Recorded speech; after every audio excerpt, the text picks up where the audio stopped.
So last week we installed a Windows 10 client machine. And let's see where we left off. I think we set the IP address on it. So you right click, Network and Internet Settings, and click on Ethernet. Click on Change Adapter Options. And then we can get to the dialog box where you can go to Properties. I think we set the IP address. No, we didn't. So we need to set the IP address. Okay, hang on, I'm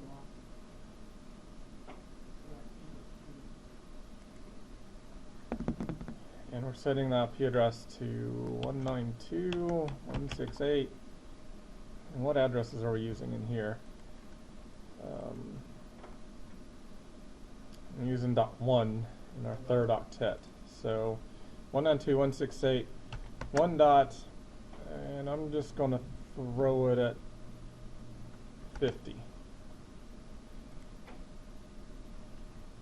If you click the subnet mask, it'll fill it all out, 3255.0. And the preferred DNS servers are our server 1 and server 2. Remember, they're the domain controllers and they're running DNS services. And they are also set up with the same numbers. Your DNS servers are the same on all of your computers in a domain.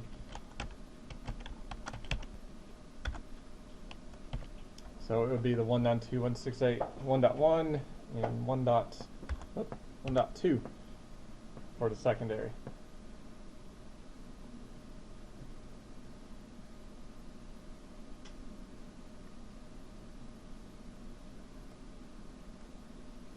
I'm going to go ahead and OK all of this. You don't want to hit the X on this one. I've seen it cancel. I think that first dialog box would store it, but I've seen you had to hit OK both times, because I've seen if you've hit a cancel or an X at any point along the way, it sometimes will clear out the config. So you want to go ahead and hit OK on that second dialog box too.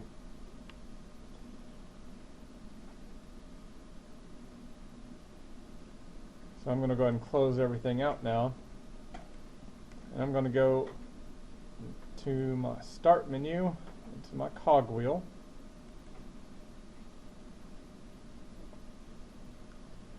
I'm going to check my computer name by going under System and About. I think we fixed it last time, but I'm going to make sure. No, we didn't. See, my device name is desktop-RI30NBU. I don't like that. Are you on server 1? No, the Windows 10. And I'm going to change my computer name, and there's a button there, rename this PC. And we'll name it Client 1.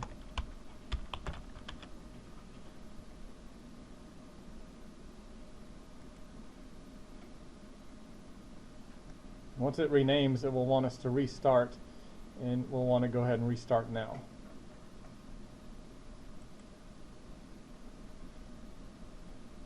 I always like to make sure the computer name is fixed before I join it into a domain. I always want to restart too.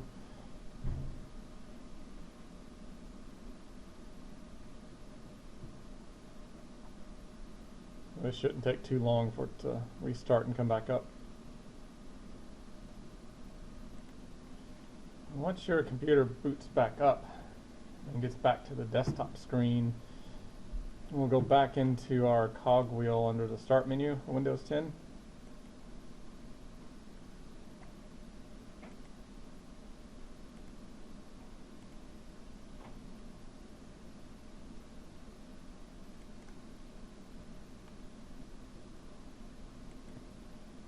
And it brings up the Windows settings.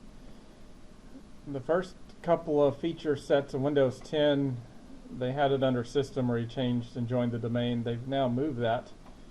Probably won't see any other versions of Windows 10 where it's under System anymore.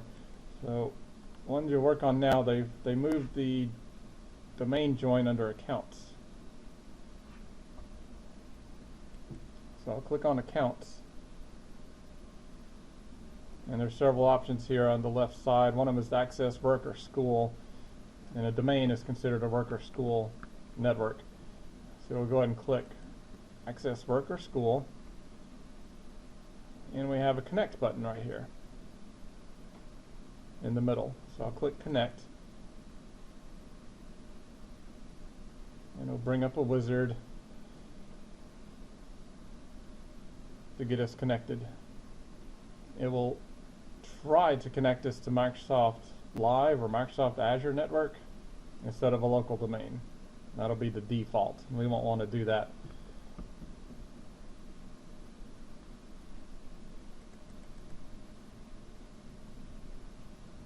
Why does it not give me an option?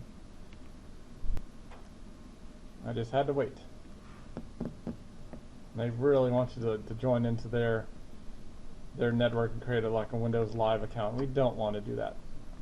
Microsoft doesn't need all of our information and syncing everything. So after you wait for a little bit, at the bottom of the screen there's an alternate action. You can join this to a local Active Directory domain. So I'm going to click that link. And then it comes up and asks us, what is the domain name? Remember what our domain name is? Contoso.com. There's been a few times where I've joined workstations in, I would only have to use Contoso. I wouldn't have to put the .com. Or here on campus, we're asub.edu. So I'm setting up a whole new lab, like 18 computers. 17 of them will take asub.edu, but one of them will only take ASUB. I'm like, why? And I use Ghost in an image, and I'll sysprep the hard drive, and I'll image the hard drive to all the machines, so they're all identical except for that security ID. And one of them will just like act different. So if Contoso.com doesn't work, try sometimes just the domain name Contoso. But most of the time today, it requires all of it. So always type the whole thing and hit next. Only would use just the single word if it didn't work with all of it. So we need an account that has administrative rights into Active Directory. We've only got administrator.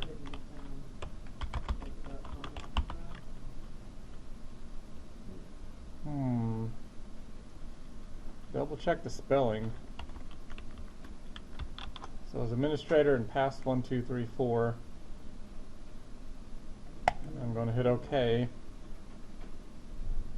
We'll troubleshoot yours. This right here would have been great in the late 90s, early 2000s. They only implemented this with Windows 10. So I don't know why. This was only useful way back when people were maybe with NT4 or something like that. So this should always be skipped. When it's saying add a local account, you should always skip it. And then do a restart. So let's troubleshoot Karen's. So her said the domain cannot be found. Check the domain name and try again. Now are your server 1 and 2 and 3 all running? So server 1, 2, and 3, so they're running.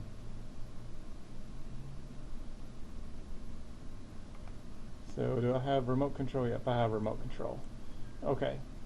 So next thing, I'm double check your TCP/IP settings.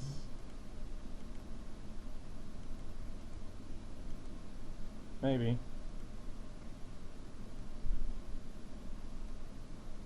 Did it lock up?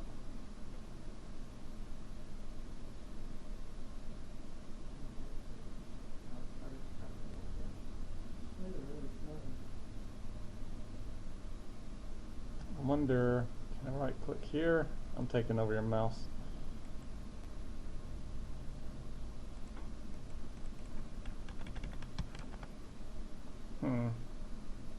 Something's going on.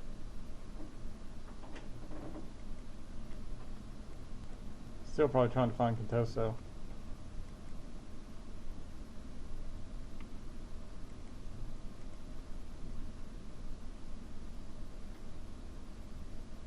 So that's internal, 4 gig of RAM. That all looks okay on that part.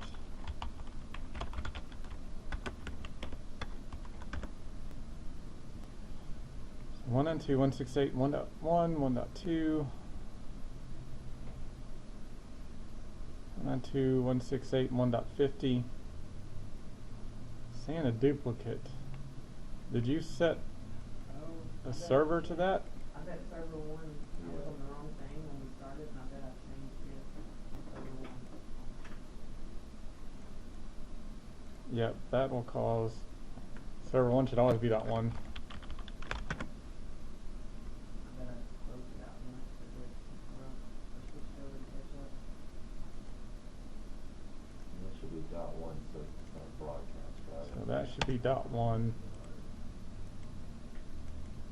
No, .1's not a broadcast or anything. It's a stat. Okay, so that's .1. Now we'll connect back to yours.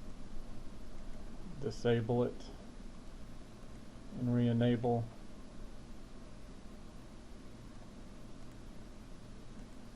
And that should What it was seeing before. fix everything. So count.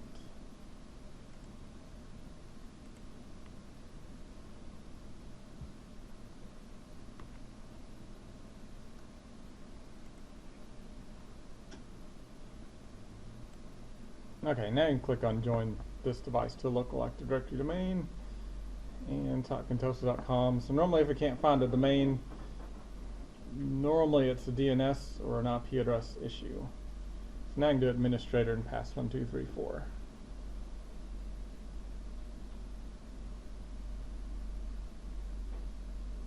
And then on that dialog box, if that's pointless, that's always a skip on that one and restart.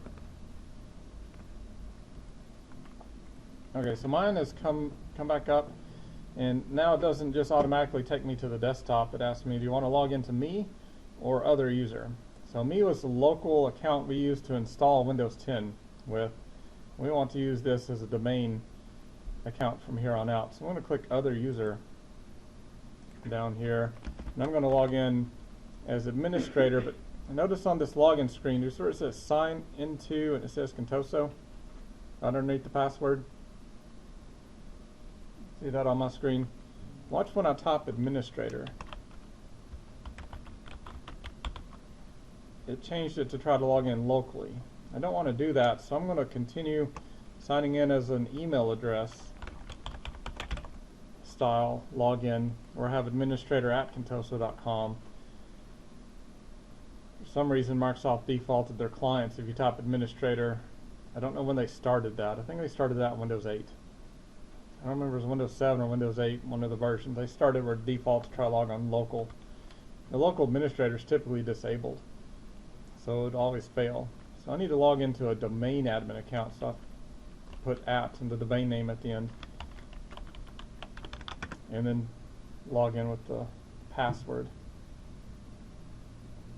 So that's a good thing to note. And every time you type administrator, it tries to change it to the local host instead of the actual domain. And then we get to go through the setup of the desktop and profile and everything.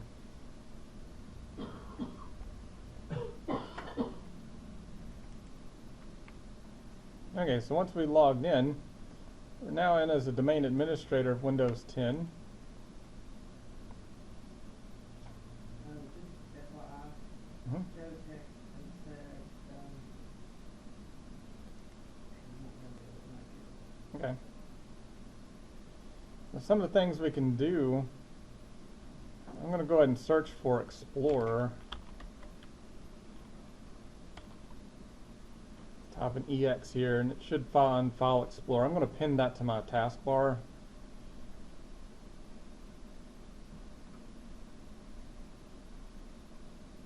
I say it should find it.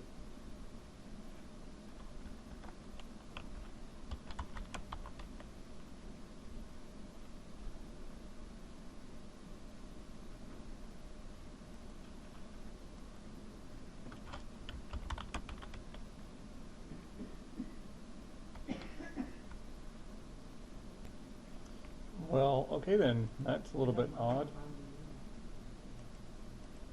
I guess I can try to find it under System. File Explorer, I'm going to right click and tell it to pin to my taskbar under More option. And that way it'll be pinned right there.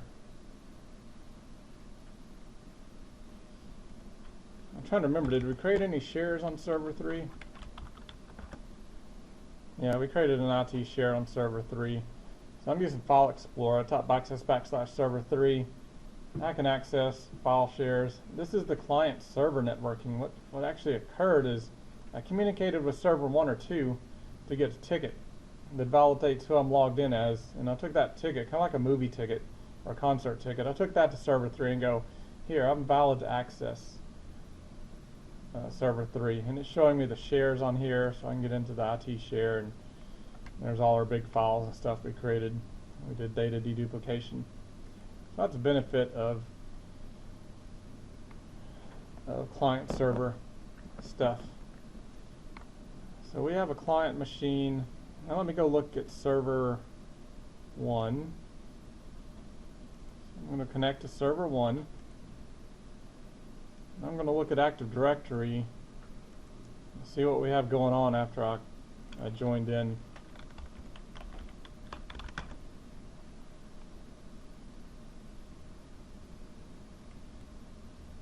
So that's under the Tools menu in Active Directory Users and Computers. Some of you may still have it pulled up. If you have it pulled up and you click on Computers and you don't see Client 1, there's a refresh button. There's also the refresh button on your keyboard is F5. Some screens don't have a refresh or a view refresh, in this case action refresh option. The F5 key is the universal refresh key.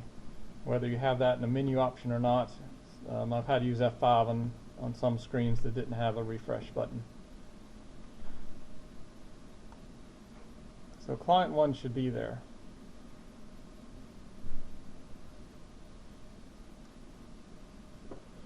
Does everybody see their client 1?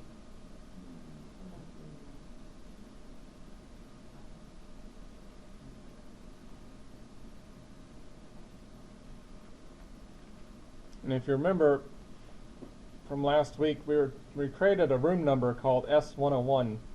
We created an organizational unit, and we were going to try to move our client machine, a Windows 10 machine, into that organizational unit.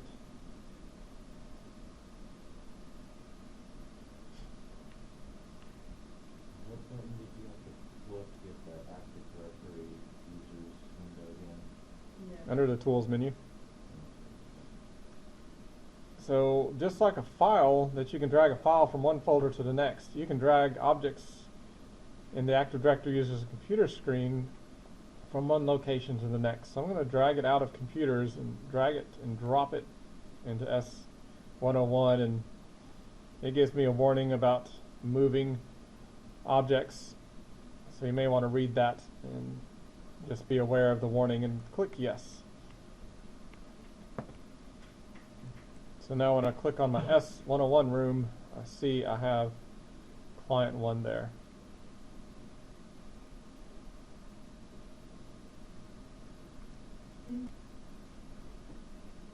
Okay, so our client is under the S101, and we have our salespeople under here. I think we tried to log in as John Doe or Jane Doe into a server, and it failed, right?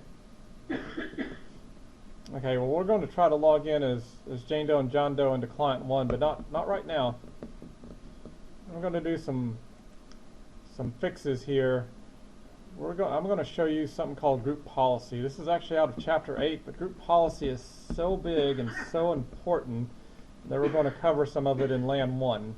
Even though it's stated just to be in LAN 2, we're going to cover group policy and introduction into it into LAN 1. Server 3 has an IT share, correct? I'm going to go to Server Manager, File and Storage, and I'm going to go to Shares. I'm going to look and see what we did. Why do I not see Server 3? Still loading.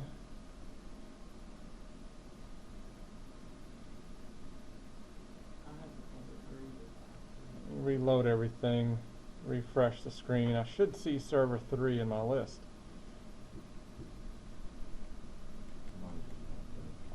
Okay, so I'm just going to look at mine. You don't have to go here yet. I'm just seeing what's going on. I'm going to properties and who has rights to this thing. So all users have rights to read it. Okay, that's good. I just wanted to look, make sure that John Doe and Jane Doe would have access to it.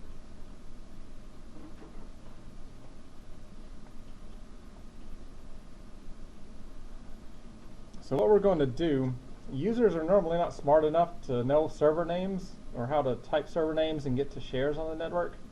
Yeah, there's some, but most companies, they don't care about teaching IT to employees. So they want to automatically connect to IT. So when John Doe or Jane Doe logs in Windows 10, it should already be there in Internet Explorer. They shouldn't have to, or not Internet Explorer, File Explorer. They shouldn't have to go search for it. So we're going to use group policy to do that. So one thing I'm going to do, if you have navigated to under shares, it's real easy to open up this share. Just right click it and click open share. And it should open it up, or it gives you your path statement in the address bar. Did everybody get that? Did it come up in File Explorer? You can access it by just server3 /IT. And this is spelled out a little bit more, server3.contoso.com. It might be better to use the whole name. Either way works. Depends on how big your company is. If you span subnets, it would probably be better to have the whole thing out there. I'm going to copy this. It's always best to copy that path, because it's real easy to make a typo, because the other, in group policy, it makes you either manually type it out or paste it in there. It's really easy to make a typo if you don't copy it. So always go to the server, go into the shared folder, make sure I can get there, copy the path, because I know it's right. I'm looking at it. This is correct. It shows me the files. I'm going to minimize that. And now group policy is in Server Manager, where most things are under the Tools menu. We have a group policy management. So I'm going to open up the group policy management.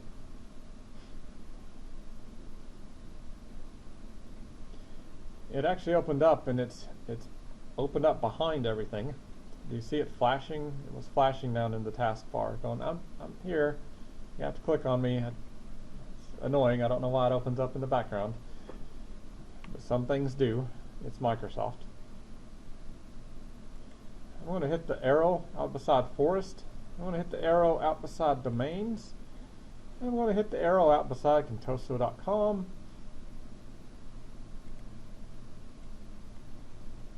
And I'm going to click on sales. So this is the organizational unit that our salespeople are in. So stay on this screen, but I'm going to open up Active Directory users and computers and just show you that we're working on this organizational unit. Notice I see users and I see computers and built-in, but if I bring up the group policy management window and I compare what I see here on the side, I don't see users, I don't see built-in, I don't see computers. Notice they don't have that extra symbol. And that's telling you that organizational units were very important. They let you centrally manage stuff and push policies out. So that now gives you the visual here that if you just see a plain manila folder, that's a built-in account that was created with Active Directory install, and you don't want to put user accounts or computer accounts or groups or anything in those folders unless they're built in. You'll leave the built-in ones there in place. But all the stuff you're creating for your company, you want to create a new folder for, and that way we can do stuff like what we're about to do. So I'm going to click on sales. I'm going to right click on it. I'm going to tell it to create a group policy object, also the acronym it GPO, in this domain, and link it right here on this folder, sales. That's where my users are at. give it a name. I'm going to name it map drives for sales.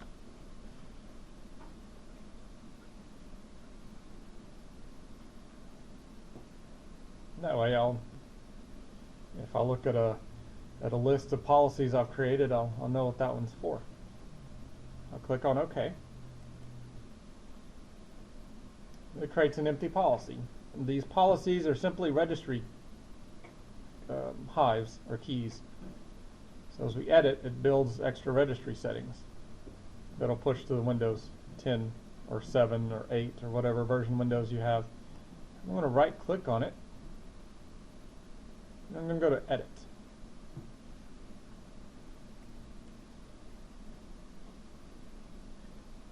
So this brings up a policy manager. Only users are in the sales, and remember our computers under SO1. So you have policies you can set for computers or users. Since there's only user accounts in the sales, I'd only use the user section down at the bottom. If I was to create a policy for S101 and there's only client 1 or computers in there, I'd only mess with the computer configuration. So it depends. You have to look what's inside your Active Directory folder and know which one to edit.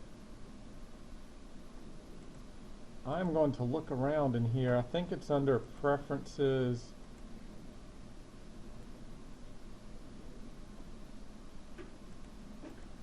Windows Settings. And there's a map network drive. There are literally thousands of different settings. It's really easy to get lost. A lot of times you have to kind of like, well, I want this set, and go Google, where do I find it? Because it's pretty massive to try to find some stuff in here. Now this one's not too hard. It's the very last one, and under Windows Settings, Drive Maps. So there's no items in this view. I'm going to right click and go to New Map Drive. And you'll definitely want to keep this video probably marked for future reference. Map Drive. The settings, you're going to paste the location. Remember we copied that earlier. So there's only 3 things you ever change in here. The location, the label, you give it a friendly name like the name of the share, IT. And this drop down, you select the drive letter to use. So that was 1, 2, and I'm going to name it I for IT share. You can pick any drive letter you want, but I'm going to pick I. You got to be kind of careful. Some people have media card readers in their system that can handle like SD cards and compact flash and all different sizes. Sometimes they use up a lot of drive letters, and you won't be able to map to one. Some people have drive letters all the way through like K already pre-mapped to hardware in their system. So be real careful on what computers are deployed in your company, and you may need to start mapping drives like down in this range if you got some people with lots of physical devices. But I'm going to pick I because we don't have that here. You don't ever mess with stuff down here at the bottom typically. You don't make any changes on the radio buttons. It's just a drive letter. You don't make any changes under action. It's always update. There's a lot of stuff here you want to like, ooh, it's a new one I want to create, or I want to replace or delete. No, don't ever change that. Update.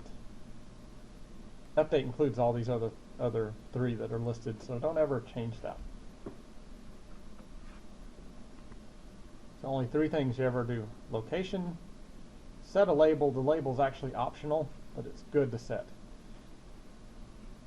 And the drive letter, and hit OK. You don't have to do apply and then OK? No, you can just hit OK. Okay, I'm going to close out Group Policy. I'm going to close out the Group Policy Manager window. I'm going to go ahead and close out Active Directory. And now I'm going to go back to my Windows 10.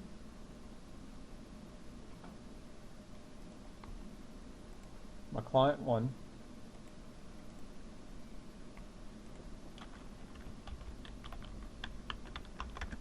I'll log back in as administrator, and before I log in as Jane Doe, I'm going to do a little bit of administrative task on this. I'm going to right click the start menu, and I'm going to open up computer management.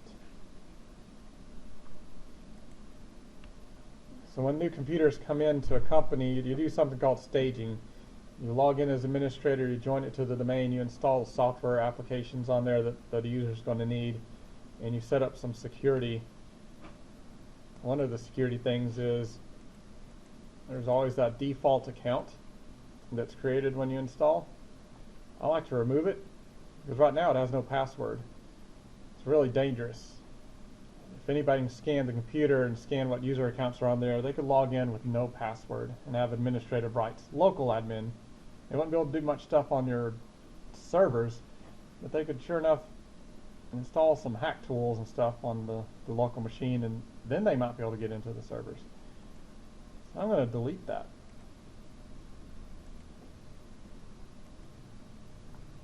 And answer OK and yes to several dollar boxes saying you're deleting the only administrator account. Some companies will enable the administrator account and put a big long password on it. I normally leave it disabled, and I use something called a Hiren's boot CD. If there's any issue with being connected to the domain, I'll use a Hiren's boot CD, boot the Windows machine up, and enable and reset the administrator account to a blank password. I'll reboot the computer, log into the local admin account, do my administration tasks, join it back to the domain, and then I'll disable it again. I always like to keep all the local accounts just disabled. There's no way they can hack it remotely or locally or whatever. So I like that way. But some company like Children's Hospital, they enable the administrator account and put a big long password on it. Have all the other accounts deleted or disabled. So it's whatever the company is going to do, but I like to do it this way. If I'm going to set up a network, because I know I carry around my Hiren's disk with me in my car, different places I can get in and re-enable that account. So I'm going to close that out. So that's a security measure. Local accounts are danger on the domain joined computer. So I will sign out. And I will sign in as another user. I'm going to try to log in as John Doe. And pass 1, 2, 3, 4. Notice Contoso stayed. It only reads the word administrator to change that right there. So John Doe doesn't have to remember he has to put johndoe@contoso.com. He can just put john.doe. They're probably used to using their email account, so users will probably go ahead and type their full email in there. That's fine. So I'll go ahead and log in.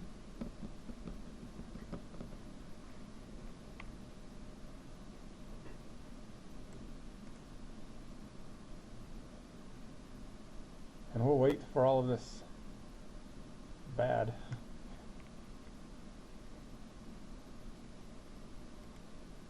Okay, so it started up. We don't have the file down here because it's a different user. They get their own desktop, their own screensaver settings and all of that. So I'm going to see if I can go under Windows System again.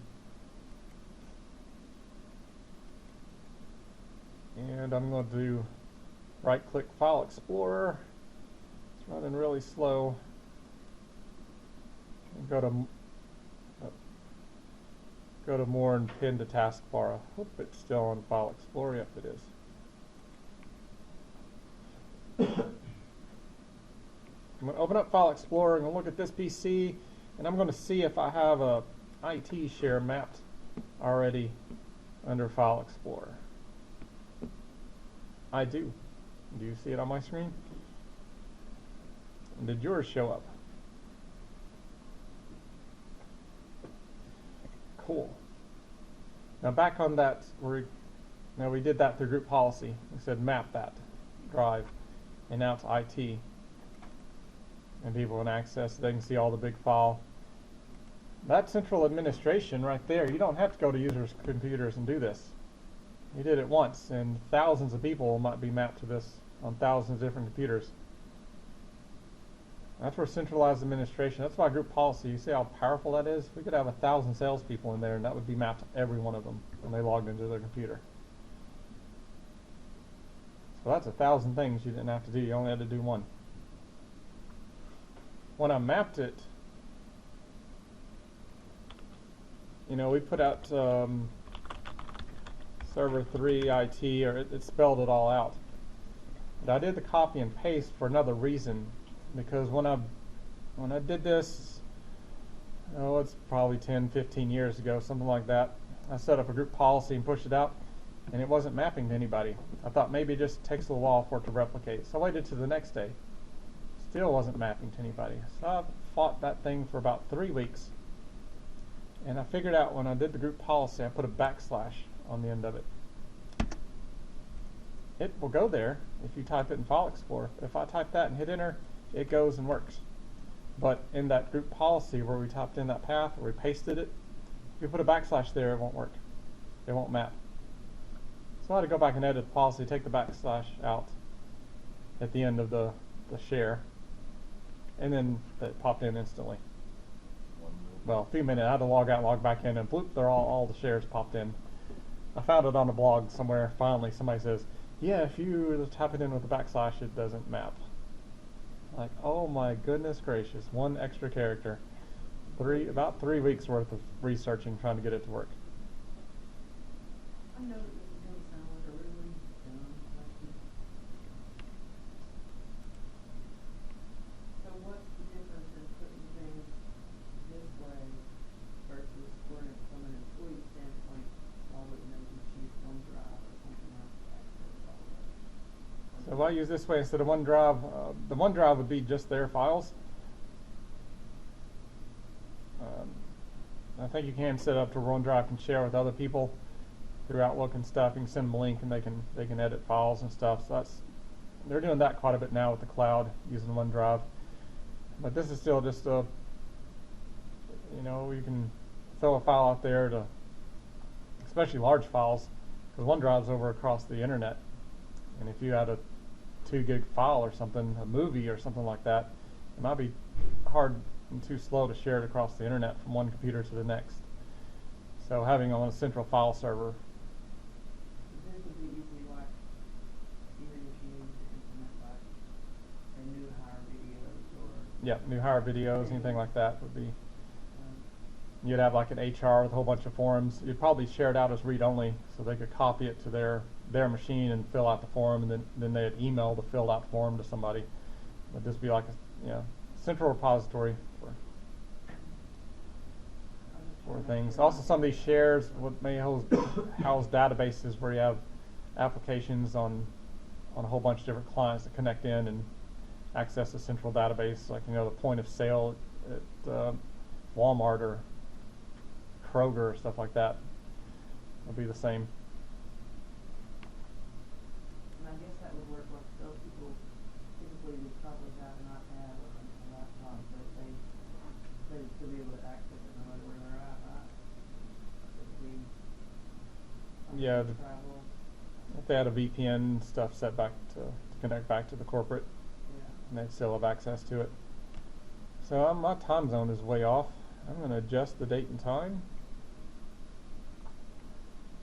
Is it going to let me change my time zone? We're not Central America. They don't do daylight savings time or something. We're U.S. and Canada. I always have students try to put Central America. It's like, you don't live down in Latin America. Okay, that fixed my time zone. That's better. So John Doe is able to log on to Windows 10, but John Doe is not able to log on to the servers, which is a good thing.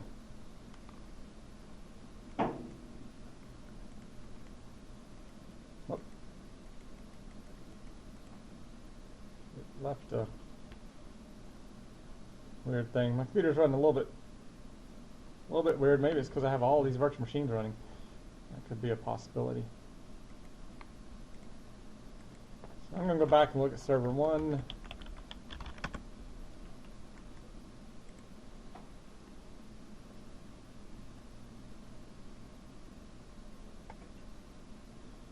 See these net logon shares and sysvol stuff out there?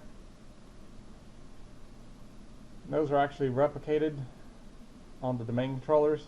So you notice server 1 and server 2 both have net logon, they both have sysvol. They copy and sync everything. I'm going to go ahead and look at those, and I'm going to look at them in a little bit different way. I'm going to do / contoso.com and hit enter.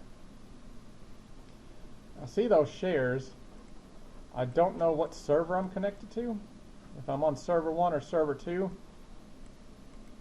it's like a distributed file system. They're supposed to both be in sync with each other across all domain controllers. So if we had more domain controllers, they'd also have those shares. And this is supposed to load balance and connect me to the closest, fastest server. I'm going to look under sysvol. I see the domain name there. I'm going to open it up. I see policies. I'm going to open it up. And I see I have 3 policies. Some of them were created back in September 3rd, and I had one created today. What could possibly have been created today that would be considered policy? Did we use any tool that had the word policy in it today? Yes, Group Policy Manager. That map network drive is stored in this folder with that big, long, weird name. So if I open it up and I go under user, and there's the drive mapping file. You don't want to edit anything directly, but that group policy management window actually created a file. I'm going to open the file up and we'll look and see what that group policy did.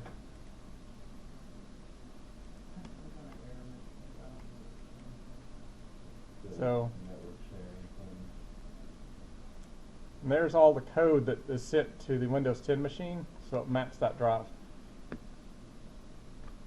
So that's what that tool did. You can't really edit these because these big, long, unique identifiers are stored in the Active Directory database. So you can't create these yourself by hand. That's why you want to use the tool, because it auto generates those unique numbers and keeps track of them. I'm going to close all that out, but that's what we did with the group policy. It created that file. Windows 10 is told that when it authenticates, go, hey, you've got a policy you need to pull from the sysvol. Here's the number, and it pulls that file, maps that drive. And there's a whole bunch of other stuff. Map drives are one of the big things. Printers, you can map printers. There's a whole bunch of security things too. You can even hide the start menu from users when they log in. And that's good for kiosks. You had all the icons except for one on the desktop and maybe like point of sale. So somebody at a cashier, Dollar General, they click their cash register on, and the only thing is one icon that they click, and it starts the point of sale system. Doesn't allow them access to anything else. That can all be done with group policy. So we'll do that some in LAN too. May do some of that in this LAN class, but yes. I noticed on the data that deduplication, how that changed. Is that because you copied that file into the group policy? It wasn't that. Mine's at 50%. And it wasn't like 57, 57.9, I think what it was before. Yours would be different because you created a different size file than I did. Mine hasn't changed, and no, that policy is not on server 3. The policy is only on server 1 and 2 on those special domain. It's part of Active Directory.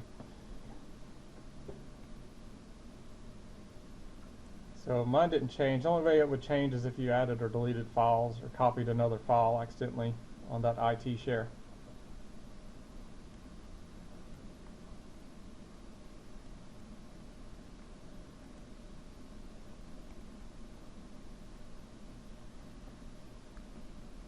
A lot of cool stuff, huh?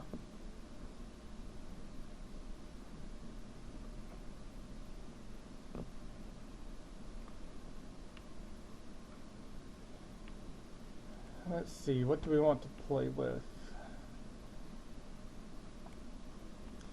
I want to play with creating another share and dealing with permissions. So I want to be on server manager, the file and storage services, and then the shares. So you're like on the screen you're seeing up here, or CIT. I want to go ahead and go to task and create a new share. We'll do a quick share, that's the normal. We'll do server 3. You don't want to ever share something on the domain controller. You don't want to share stuff off of C drive. So it only leaves, we only have one spot, a legitimate place to share stuff. We could create shares on the others. It's just that's bad practice. We're supposed to do it best practice, not bad practice. So on a member server, on a drive that's not the system volume. So I'll go next. We're going to share this as public. So your boss may have given you a job like, we need a public share so that we can put, like, you know, employee handbooks and other stuff in there that people can't change. All right, good. Make it read only. Nobody needs to change it. So that's our task. So I'm going to go next. On this page, I always like just the bottom one checked. Unless I have older, like Windows 7, I may have to have that unchecked if I have old Windows 7 machines. But if my company's upgraded to Windows 10 or Windows 8, that should be checked. You don't want to allow caching typically. I'm going to go next. The permissions, I always want to go in and customize. You always have to customize permissions when you share. And you always customize the share permission. I'm going to do it first. Everyone, do you remember what everyone should be set to?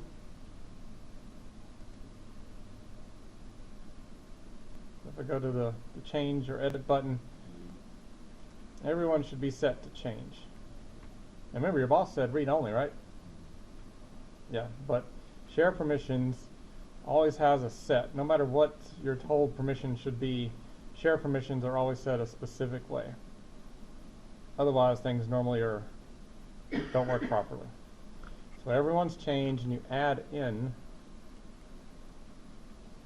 administrators. So click the add button, I select a principal, I change the location to the local server, and I type administrators. Not forgetting the S on the end. When I hit check name, it should spell it out for me if I typed it correctly. So 2 issues that could happen here: you didn't select the right location to find administrators, or you typed administrators wrong. So I'll click OK, and they should be given full control.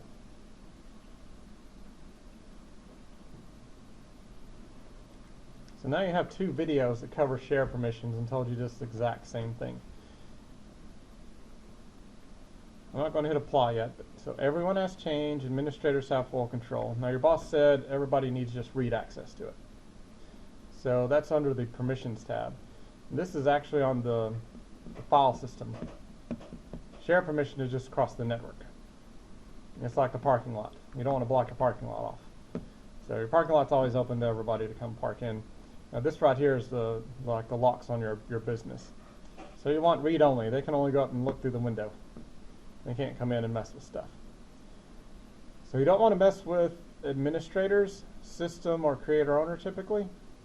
These are normally operating system specific. You normally don't want to mess with those. But down here, users, they are everybody in your domain. So right now we have read and execute, and we have special. If I look at special,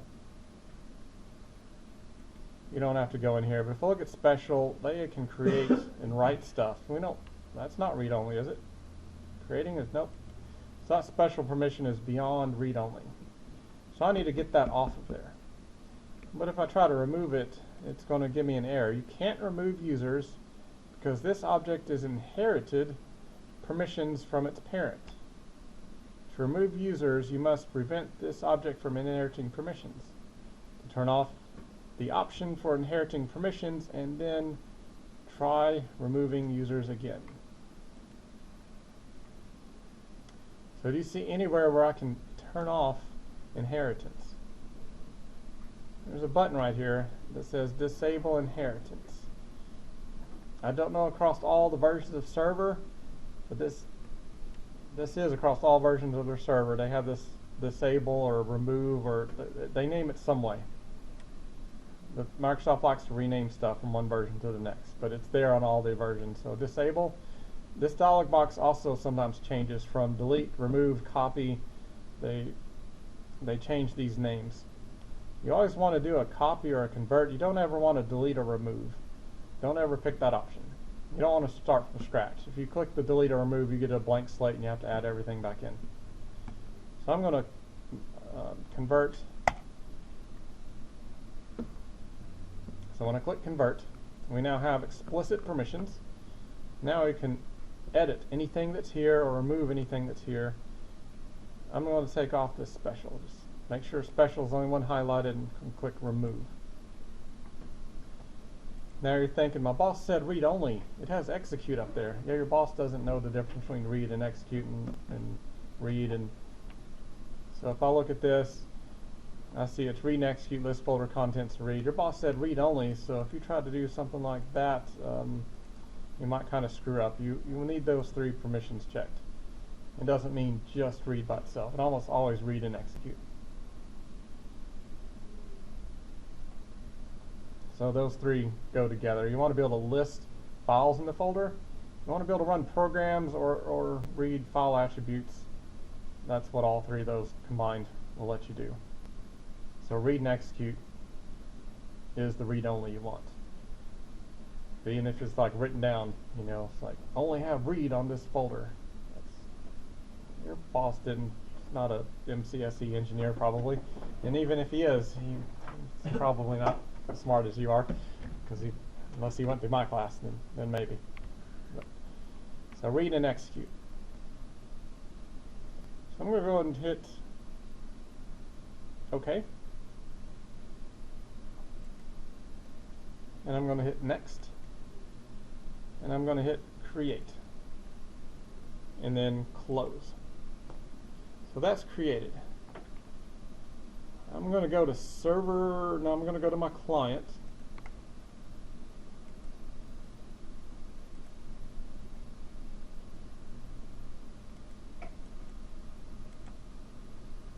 I'm going to log in as John Doe.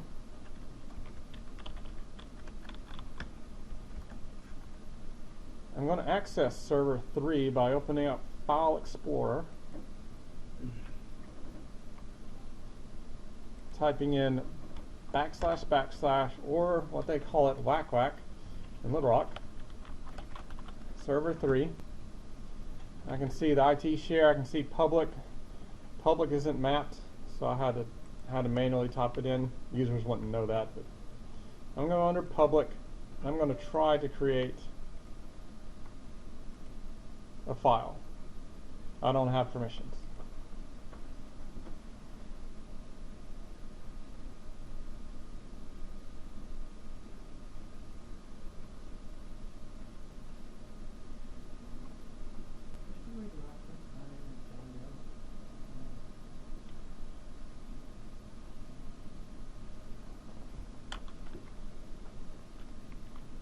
What now?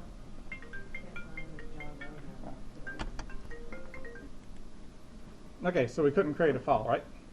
I can't get logged in still for John Doe. Okay, so we have the public folder. Maybe your boss comes back and tells you, okay, salespeople need to put files in there. So I'm going to go back over to server 1.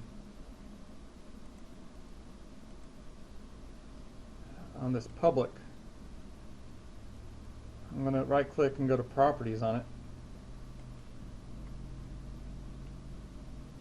I'm going to expand out permissions. I'm going to scroll down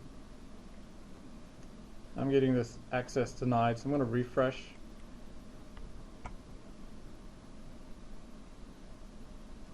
And then I'm going to try it again. Now I have customized, so I'm going to go back in here. I don't have to make any changes to the share, only under permissions. I'm going to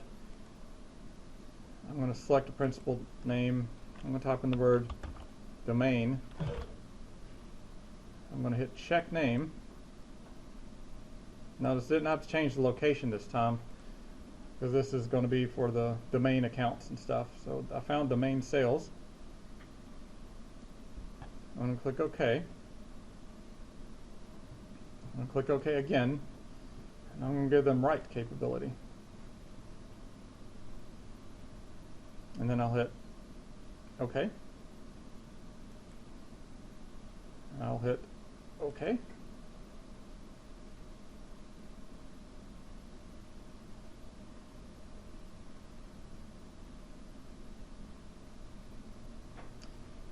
I probably have to go over to the client machine and close out the File Explorer window for that to finish. It was open and it wasn't able to make a change while somebody had it open. And that's why it was hung. So that's finished. I'm going to try to access it again. Here's John Doe.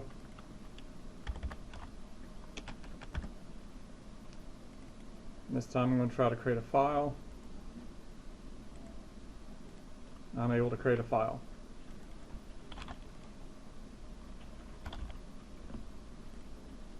I can edit the file and save stuff.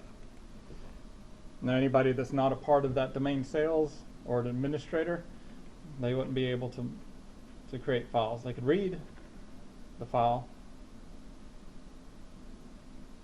but we don't have anybody else on the system. So that's a lot of how permissions work, and there is that presentation. I think somebody's going to look up best practices for share and NTFS. You got some of that right now. There's quite a bit of a reading for share and NTFS that you can go out there and look at and research how they combine together, what to do, what not to do. And